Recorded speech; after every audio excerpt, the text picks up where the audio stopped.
कांग्रेस को एक अच्छा विपक्ष बनने का बहुत बड़ा अवसर मिला और 10 साल कम नहीं होते, लेकिन 10 साल में उस दायित्व को निभाने में भी वे पूरी तरह विफल गए। और जब खुद विफल हो गए तो विपक्ष में और भी होनहार लोग हैं, उनको भी उभरने नहीं दिया, क्योंकि फिर मामला और गड़बड़ हो जाए। इसलिए हर बार यही करते रहे कि और भी विपक्षी जो तेजस्वी लोग हैं उनको दबा दिया जाए। हाउस में कई यंग हमारे माननीय सांसदगण हैं, उत्साह भी उमंग भी है, लेकिन अगर वो बोलें, उनकी छवि उभर जाए तो शायद किसी की छवि बहुत दब जाए।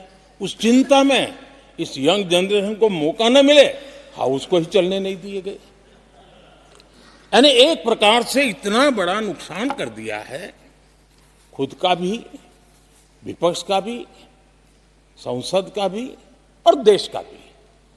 और इसलिए और मैं हमेशा चाहता हूं कि देश को एक स्वस्थ अच्छे विपक्ष की बहुत जरूरत है।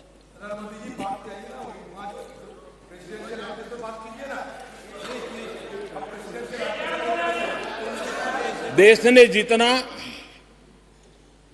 परिवारवाद का खामियाजा उठाया है और उसका खामियाजा खुद कांग्रेस ने भी उठाया है। अब अधीर बाबू की हालत हम देख रहे हैं, वरना ये समय था संसद में रहने का, लेकिन परिवारवाद की सेवा तो करनी पड़ती है।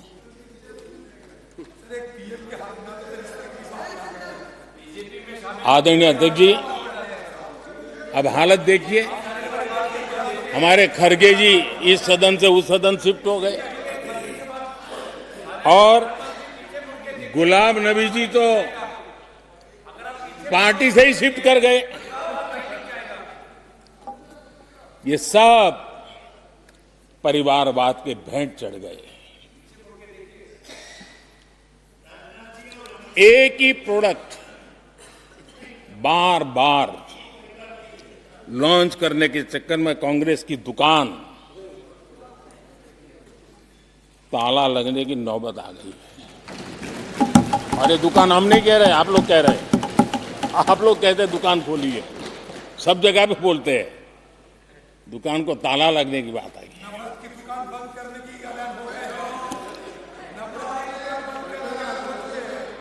यहां हमारे दादा अपनी आदत छोड़ नहीं पाते हैं, वहां से बैठे बैठे कमेंट कर रहे हैं परिवारवाद की। मैं जरा समझा देता हूं, आज माफ करना अध्यक्ष महोदय, मैं जरा समय ले रहा हूं। आज हम किस परिवारवाद की चर्चा करते हैं? अगर किसी परिवार में अपने बलबूते पर जन समर्थन से एक से अधिक अनेक लोग अगर राजनीतिक क्षेत्र में भी प्रगति करते हैं, उसको हमने कभी परिवारवाद नहीं कहा है। हम परिवारवाद की चर्चा वो करते हैं जो पार्टी परिवार चलाता है, जो पार्टी परिवार के लोगों को प्राथमिकता देती है, जो पार्टी के सारे निर्णय परिवार के लोग ही करते हैं, वो परिवारवाद है। न राजनाथ जी की कोई पॉलिटिकल पार्टी है, न अमित शाह की कोई पॉलिटिकल पार्टी है। और इसलिए जहां एक परिवार को पार्टियां लिखी जाती हैं, वो लोकतंत्र में उचित नहीं है। लोकतंत्र में पार्टी अनेक, एक परिवार के 10 लोग राजनीति में आए, कुछ बुरा नहीं है। हम तो चाहते हैं नौजवान लोग आए।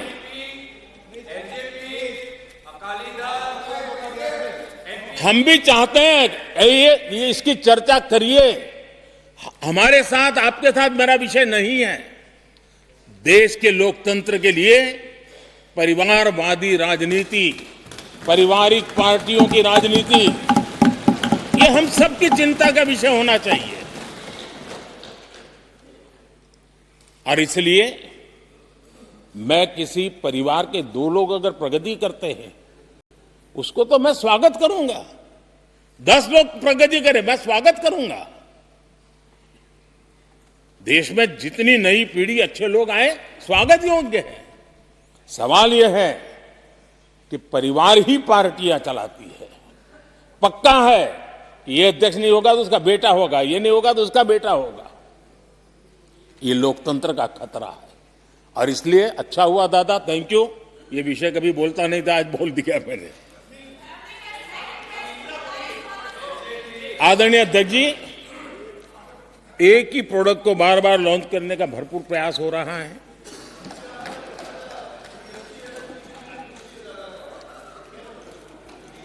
आदरणीय अध्यक्ष जी, कांग्रेस एक परिवार में उलझ गई है। देश के करोड़ों परिवार की आकांक्षाएं और उपलब्धियां वो देख पा ही नहीं रहे, देख सकते नहीं, अपने परिवार के बाहर देखने की तैयारी नहीं है। और कांग्रेस में एक कैंसिल कल्चर डेवलप हुआ है। कुछ भी है कैंसिल, कुछ भी है कैंसिल।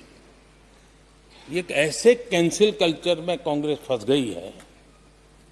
अगर हम कहते हैं मेक इन इंडिया तो कांग्रेस कहती है कैंसिल। हम कहते हैं आत्मनिर्भर भारत, कांग्रेस कहती है कैंसिल। हम कहते हैं वोकल फॉर लोकल, कांग्रेस कहती है कैंसिल। हम कहते हैं वंदे भारत ट्रेन, कांग्रेस कहती है कैंसिल। हम कहते हैं संसद की नई इमारत, कांग्रेस कहती है कैंसिल।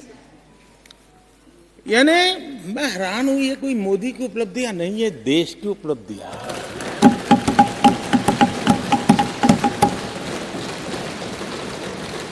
इतनी नफरत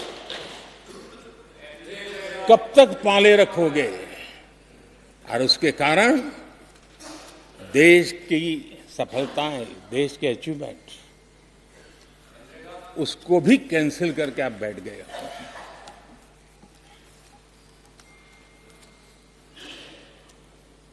आदरणीय अध्यक्ष जी, राष्ट्रपति जी ने विकसित भारत के रोड मैप पर चर्चा करते हुए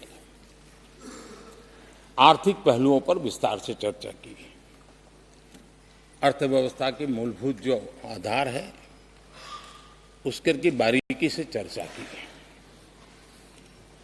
और भारत की मजबूत अर्थव्यवस्था को आज पूरी दुनिया सराह रही है। पूरी दुनिया उससे प्रभावित है और जब विश्व संकट से गुजर रहा है तब तो उनको और ज्यादा अच्छा लगता है। G20 समिट के अंदर सारे देश ने देखा है कि पूरा विश्व भारत के लिए क्या सोचता है, क्या कहता है, क्या आशा करता है।